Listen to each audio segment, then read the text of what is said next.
Fala, terceirão, tudo bem, terceirão? É com muita alegria que a gente está de volta aos nossos estudos de história. Hoje a gente vai ver aí três tópicos. Nós vamos ver o segundo governo Vargas, a crise sucessória, depois que Getúlio Vargas suicidou, e a gente vai ver também os anos de JK no poder, Juscelino Kubitschek no poder, tá bom? Gente, eu vou estar fazendo vídeos separados de todos esses tópicos para ficar mais fácil para vocês entenderem, tá bom? Então vamos lá, a gente vai ver então o segundo governo Vargas, tá? Página 42 do livro aí. Então nós vamos ver o segundo governo Vargas, vou colocar características muito importantes aí da página 42 e 43, fiquem atentos, tá? Momentos importantes, gente, 1950, a eleição para a presidência foi conturbada demais. Como a gente viu no primeiro ano de Vargas, também foi muito conturbada, foi muito difícil, né, se manter no poder, então, né, a oposição estava começando a ganhar força. Em 1950, Getúlio Vargas vai vencer as eleições contra o militar Eduardo Gomes, que era o maior representante da União Democrática Nacional. A gente aprendeu na última aula que a União Democrática Nacional, que tem a sigla de UDN, era a maior oposição política que se tinha do governo Vargas, principalmente no primeiro ano, tá?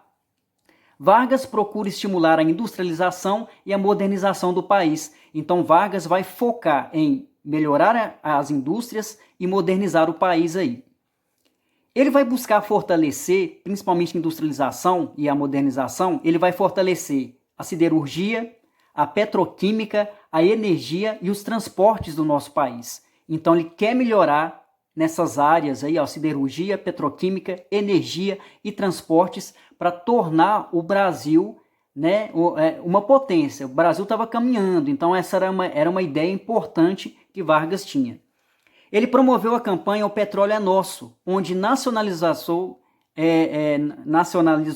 o petróleo. Então olha só que interessante, ele vai criar essa campanha do petróleo e ele vai falar que o petróleo é nosso. Então o que ele vai fazer? Ele vai monopolizar, ele vai falar, ó, o controle absoluto do petróleo no Brasil é nosso. Pronto e acabou.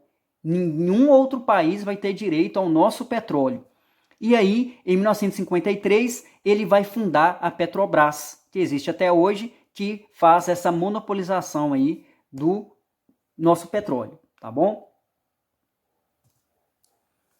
Agora imagina, ele vai criar política de monopolizar esse petróleo. Vai falar, o petróleo é nosso, não é de mais ninguém. Os Estados Unidos vai ficar incomodado com essa política de Vargas, porque falou que o petróleo é só do Brasil.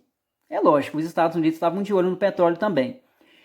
E os Estados Unidos vão ficar ainda mais irritados com Vargas, porque em 1952, Vargas criou um decreto em que estabelece que o Brasil pode cobrar 10% a mais sobre qualquer quantidade de dinheiro que entrar no país.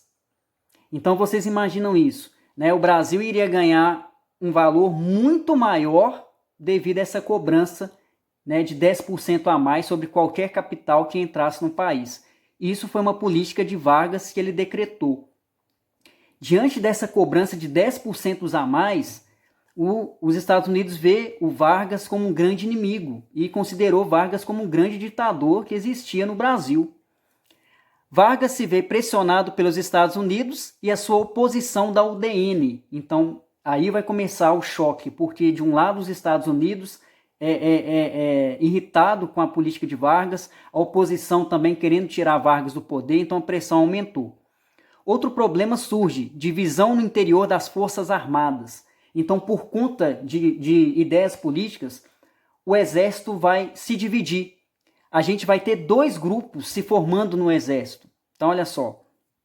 Nós teremos os nacionalistas, que defendiam a industrialização e a modernização do país. Então, lá, dentro da divisão do exército, nós temos os nacionalistas, que defendem a ideia de Vargas de manter a industrialização forte, a modernização do país mais forte ainda. E a gente vai ter também os entreguistas. Os entreguistas, gente, eles defendiam fazer as pazes com os Estados Unidos e abrir ainda mais o Brasil ao mercado estrangeiro. Por quê? Eles notaram que essa cobrança de 10% a mais de todo o capital que entrava, isso fechava o Brasil para o mercado estrangeiro. Porque você imagina, um país vem para investir no país, só que o Brasil ele exige um valor de 10% a mais para que você possa investir no nosso país. Então, os entreguistas aí defendiam a ideia de fazer as pazes com os Estados Unidos e abrir o Brasil para o mercado estrangeiro.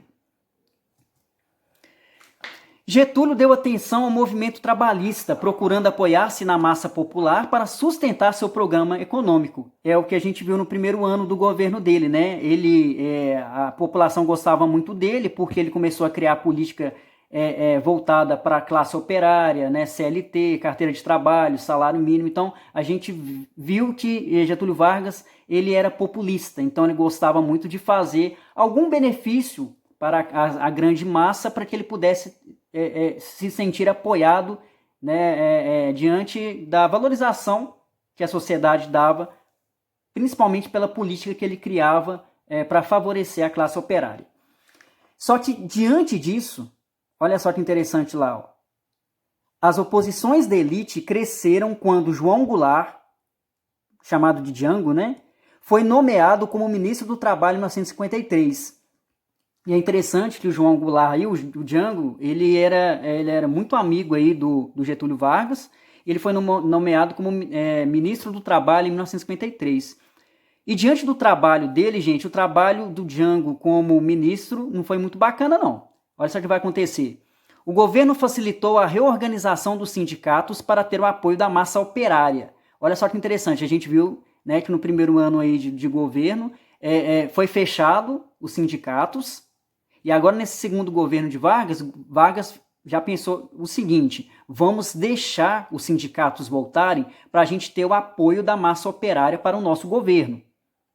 Só que a massa operária voltou ainda mais forte, mas cobrando algumas coisas para Vargas. Aí, ó, Vargas enfrentou várias manifestações sociais pedindo melhores salários e também estavam reclamando sobre o alto custo de vida no país. O país, para se viver no Brasil, estava ficando ainda mais caro naquela época. Então, a classe operária começou a manifestar. O ministro João Goulart defendeu o aumento de 100% do salário mínimo como forma de atrair o apoio dos trabalhadores. João Goulart, ministro do Trabalho, definiu 100% de salário mínimo para a classe operária. Os operários agradeceram, ficaram muito felizes, né? O problema foi o seguinte: estas e outras atitudes aí do João Goulart fez aumentar a ira da oposição por parte dos empresários. Os empresários, os donos de empresas, né, de indústrias, não ficaram felizes com isso, não. Vai pagar 100% de salário para a classe operária? Que isso? E o meu lucro, né? Olhando o lado deles. E por conta dessa pressão dos empresários, da oposição, João Goulart ele foi demitido devido a essa pressão que ele estava sentindo.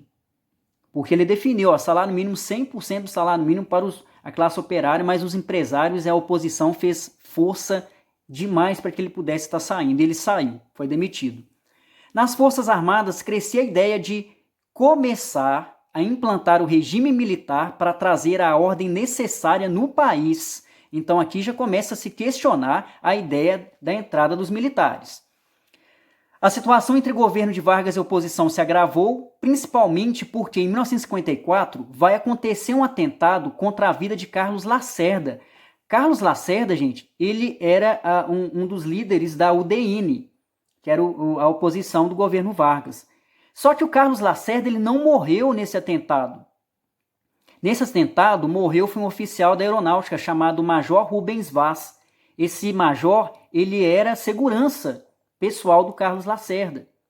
E descobriu que o chefe da guarda pessoal de Getúlio Vargas, chamado Gregório Fortunato, que tinha o apelido de Anjo Negro, ele teve um envolvimento nesse atentado contra o líder da oposição da UDN. E isso, o que vai acontecer? O exército vai ficar irado, e o exército vai voltar as atenções contra o presidente. E aí o exército vai mostrar a força que ele tem. O golpe final contra o governo de Vargas foi que saiu um manifesto dos coronéis, que foi um documento assinado por 27 generais, exigindo a renúncia de Vargas. Vargas, a pressão dele foi absurda, principalmente pelo exército. Um dia depois da divulgação do manifesto, dia 24 de agosto de 1954, Getúlio Vargas suicidou-se no Palácio do Catete. Ele não aguentou a pressão e ele acabou tirando a própria vida devido a essa pressão que ele estava sentindo da oposição, diante dessa situação de ver o envolvimento, né, do chefe pessoal da guarda dele contra o atentado a Carlos Lacerda aí, e acabou tirando a própria vida. E a gente está vendo a foto do Getúlio Vargas morto, tá, gente? Então esse aí é um resumo bem interessante aí sobre o segundo governo Vargas, tá? Da página 42 e 43 aí, tá bom, gente? Então, eu vou estar fazendo um vídeo agora para vocês sobre a crise sucessória, tá bom? Acompanhe o segundo vídeo aí. Até daqui a pouquinho.